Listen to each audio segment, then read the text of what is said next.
What's going on, Jets fans? Welcome into NYJ today. In this video, you're going to be seeing my own personal mock draft post-free agency. On the channel, you've seen our mock drafts live on our streams every Wednesday night at 8 p.m. This is going to be just my own personal thoughts of what I believe will happen in the first round of the NFL draft. Free agency is slowing down, and so the picture is now becoming clearer. Let's go ahead and get after it.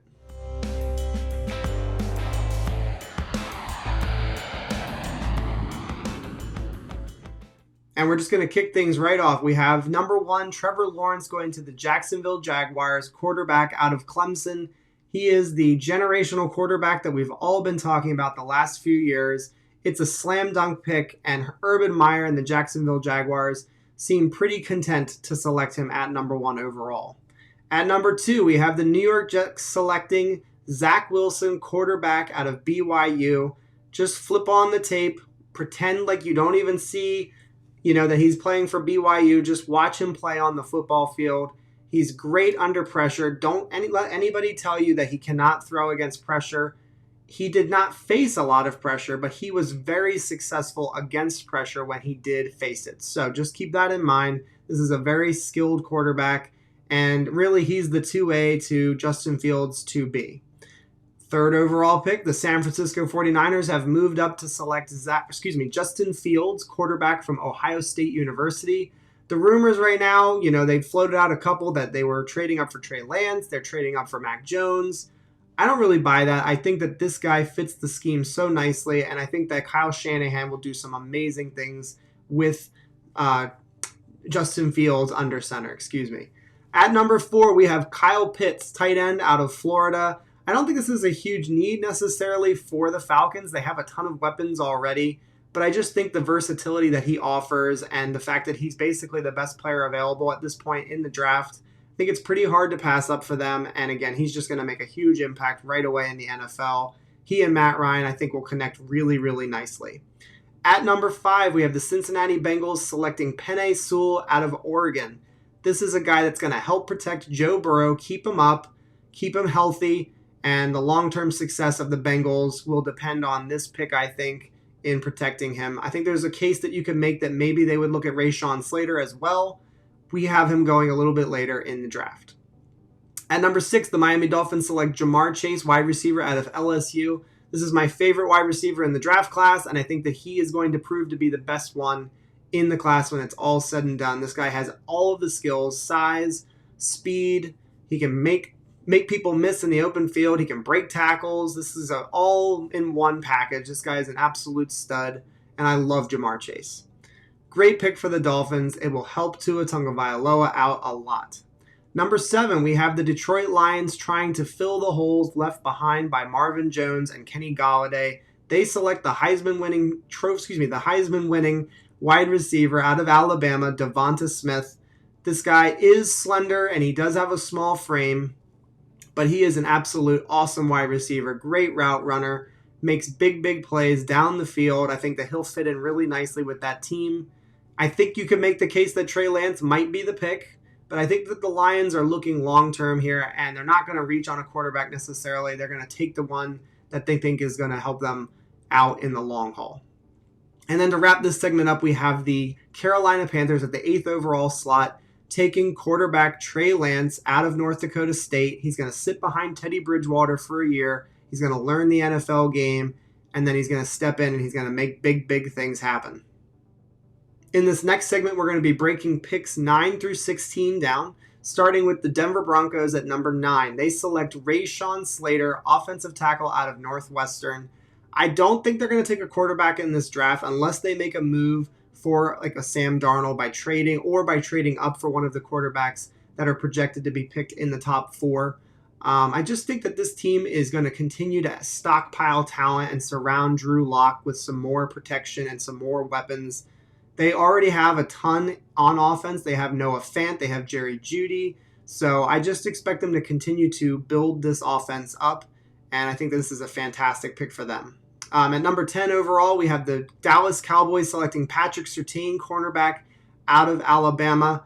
His dad was one hell of a cornerback for the Miami Dolphins, and I fully expect that he will help them with this tremendous need that they have. he's the first cornerback off on our mock draft.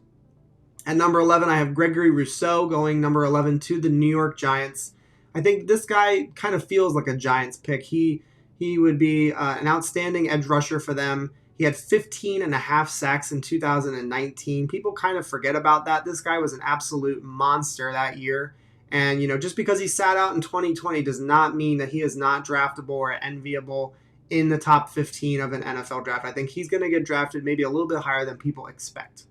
At number 12, we have the Philadelphia Eagles selecting Jaylen Waddle from Alabama. This is a shifty wide receiver. His production did go down, though, all the last 3 years, 2018 to 2019 to 2020. His stats did tend to go down, and he had some injuries this past season. So it's a little bit of a concern. That's why I have him slipping a little bit into the middle of the first round. So Philadelphia Eagles get a weapon for Jalen Hurts, too. I think that's something that they need to address, and I think that's the idea. When they traded back from 6 to 12, they were getting more picks, and they were obviously going to help their quarterback as well.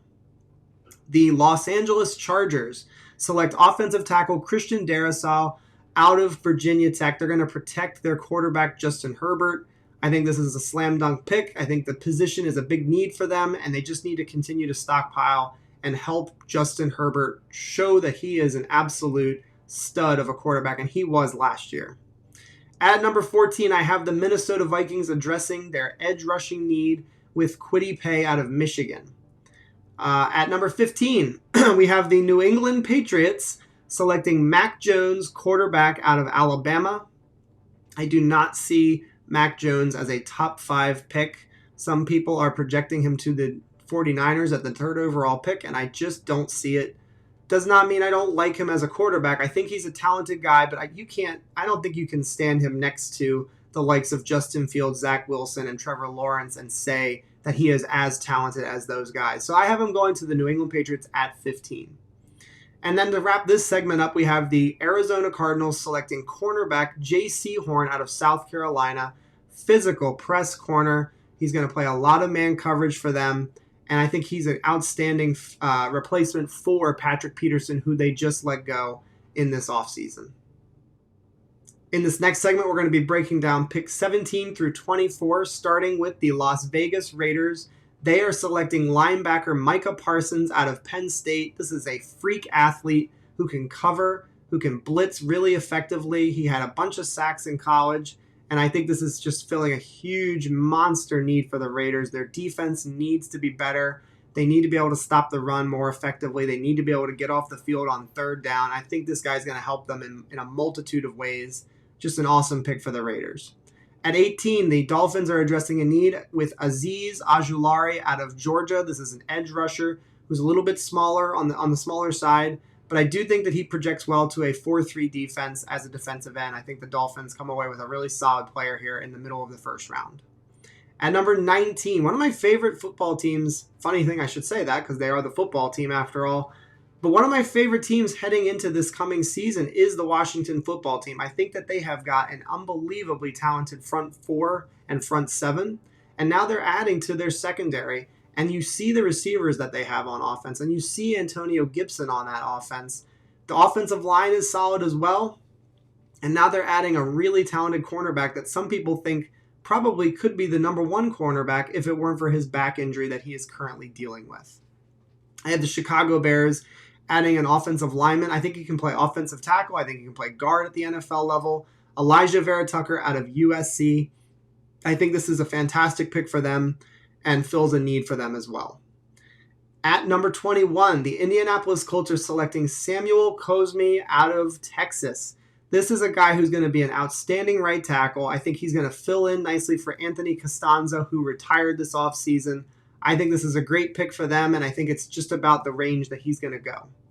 At number 22, I have the Tennessee Titans selecting Christian Barmore, defensive tackle out of Alabama. This is a guy who had 6 sacks last season in college football. So not only is he going to help them to stop the run, which they really struggled with, they were 24th in the NFL on defense last year, and they only ranked 30th in the NFL against getting sacks. So he's going to help them to generate pass rush, to stop the run, to help them get off the field on 3rd down. I think this is a really good pick for the Tennessee Titans.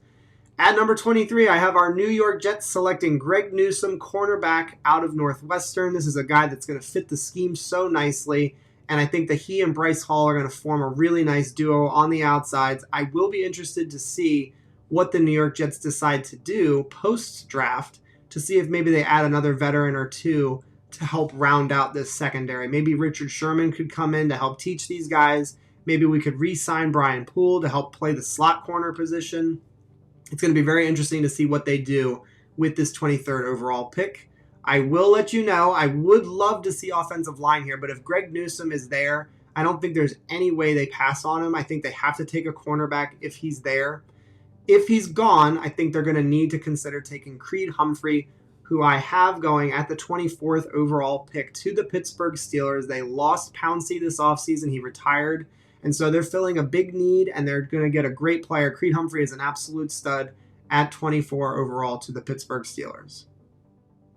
In this last segment, we're going to be breaking down picks 25 through 32, starting with the Jacksonville Jaguars. At 25, they select Rashad Bateman, wide receiver out of Minnesota.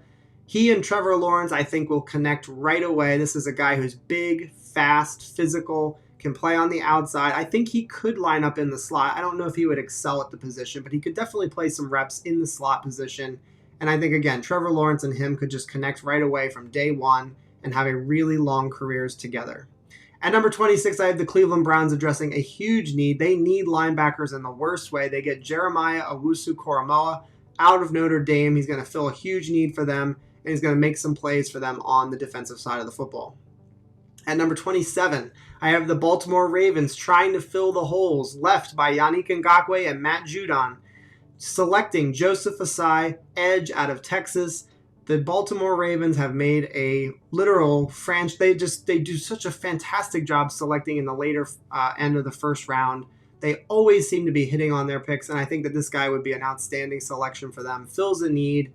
There's a lot of ways they could go, and there were a lot of players that I considered at this pick for them. At number 28, I have the New Orleans Saints trying to also fill a hole. They lost Trey Hendrickson, defensive end, to free agency. They couldn't re-sign Sheldon Rankins. They lost him. So I have them selecting the defensive lineman, edge rusher, Jaylen Phillips out of Miami. This guy torched his pro day, just absolutely blew it up, and he's a physical specimen. I think this guy would be a great fit for them in what they want to do in rushing the passer. At number 29, I have the Green Bay Packers selecting Zaven Collins. They need help stopping the run. They were one of the worst run defenses in the NFL last year. This dude is an absolute beast. He'll be able to play for the Packers for a really long time. I love this pick. It's a huge steal, I think, at this point in the draft. So Green Bay selects Zaven Collins. At number 30, I hate that the Buffalo Bills get one of my favorite players, Tevin Jenkins, offensive tackle out of Oklahoma State. This dude plays with a mean streak, and he is just an absolute beast on the outside. Some people think that he could slide inside and play guard.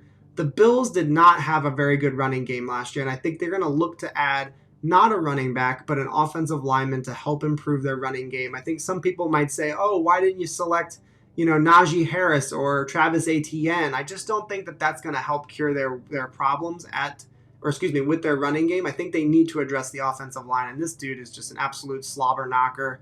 Great pick for the Buffalo Bills.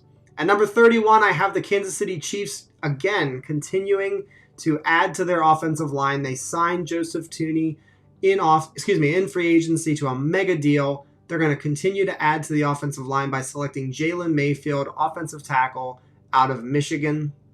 And then to wrap things up, I have the Tampa Bay Buccaneers, world champions, selecting one of the most electric players on offense in the NFL draft, Travis Etienne, running back out of Clemson. I don't know if they'll end up taking a running back because they already do have Rojo, and they also have Leonard Fournette. But could you just imagine Tom Brady throwing the ball to Travis Etienne? The answer is yes. I think that Travis Etienne would be an outstanding weapon for them out of the backfield, catching passes, and would just make life even easier for Tom Brady. So that'll wrap up my first round mock draft, which is post-free agency now. I think I had a pretty good mock draft. I do want to hear from you guys in the comments. Do you think I took somebody too early? Do you think there's somebody that fell out of the first round that should not have fallen? There are obviously always going to be players that fall out of the first round. It happens every single year in the NFL draft.